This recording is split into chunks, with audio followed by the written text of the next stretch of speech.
Hey everyone, so I had an email today, an update on the work or some of the work I'm doing with Amnesty International. And we had a letter writing campaign to ask for clean water for our First Nations peoples.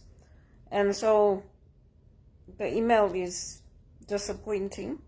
I guess they're passing a new bill which is going to kind of take away the rights that the indigenous people have to consultations about water. And the reality is that the things that they are fighting for are the same things that people like me are fighting for. So you don't get boil water advisories here in Canada, but you'll find that most people buy their water. There's no need to issue a boil water advisory because the water is not that safe to drink. So I don't buy water, but I boil my water before I drink it. And I bought some of that carbonated water because I get cramps in my legs. And my grandmother had the same problem. You get it when you stand a lot and you walk a lot, you get cramps in your legs and there's nothing you can do.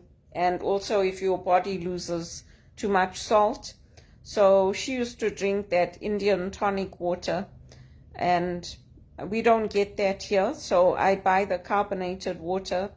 I bought one thinking it was the plain one, but it's got lime, so I mean it doesn't matter, it tastes just as good. So I have a glass of that every day, and that helps. But yeah, it is disappointing. I mean, they're saying to think about it positively and that it's a start and all this. But the reality is that, the indigenous people have been fighting for a long time to get access to clean water. And it comes down to the same thing. It's not about them, it's about us. Because what is affecting them, if you want to say them, it lands up affecting us in the long run. And the things that they are dealing with are the same things we are dealing with. The need for clean water, the need for safe water, who has control of the water rights. And that's a big problem between Canada and America right now. There's an abundance of water in Canada, so in that way Canada is lucky.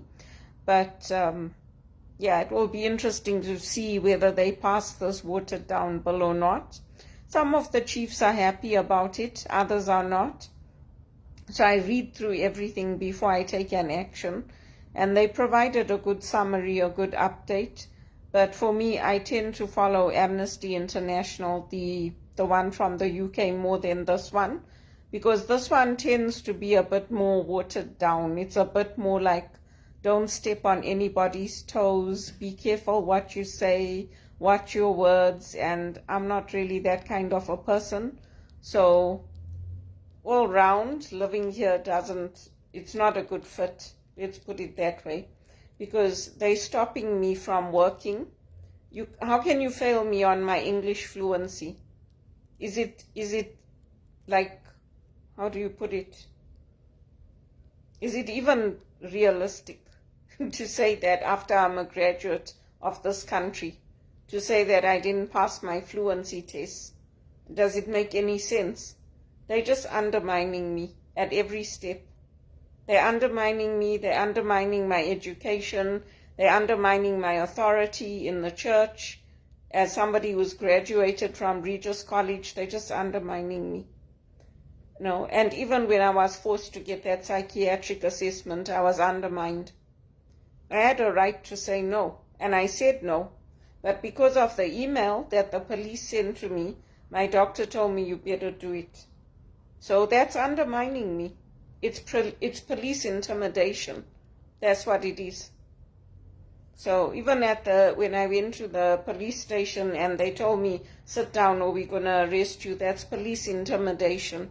There was nobody there. It was only me and one officer. So, yeah, for me, I mean, I do what I can to help here, but it's stupid. That's all I can say. It's just like banning social media. It's stupid. That's like saying, oh, cut off the internet. We should not have the internet in Canada. It's stupid. You don't cut things off. You educate people, you educate children, you tell them of the dangers, you tell them what to recognize. Like, it's just stupid. I mean, I grew up in the war. I grew up cycling through the bush. I grew up walking an hour into town. I mean, it's insane. This country is insane. That's what I say. And I asked so many times for them to transfer me to England. You think they do it? No. Why?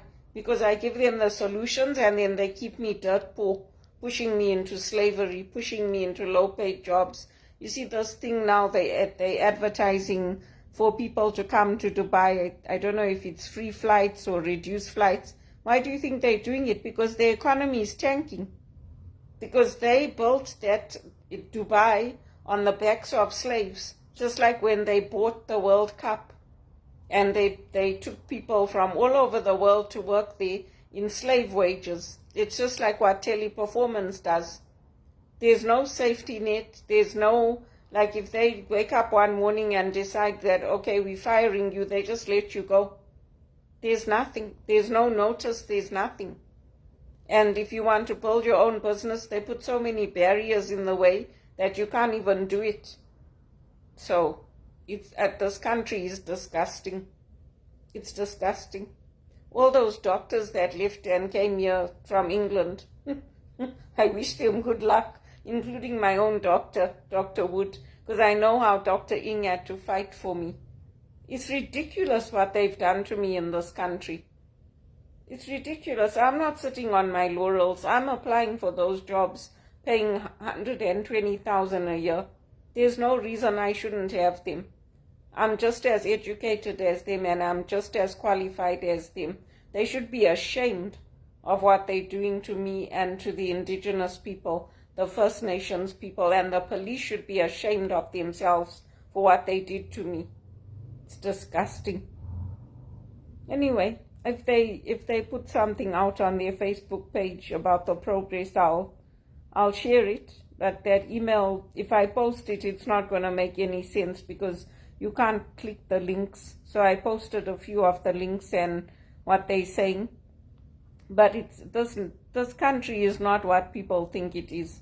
They don't have to issue a boil water advisory. Anybody in their right mind boils the water here before we drink it. And most people, they buy that bottled water. They buy it because the water is not safe to drink. So, anyway, I'm disgusted with how I've been treated in this country. I'm disgusted. There's no reason I shouldn't be working. And they can send it to Justin Trudeau. I don't care. What did he do for this country? He drove it into poverty. And then when they were going to call an election, he resigned so that his party could stay in power. Oh, please. It's the same thing that they're doing in Britain now. It's disgusting.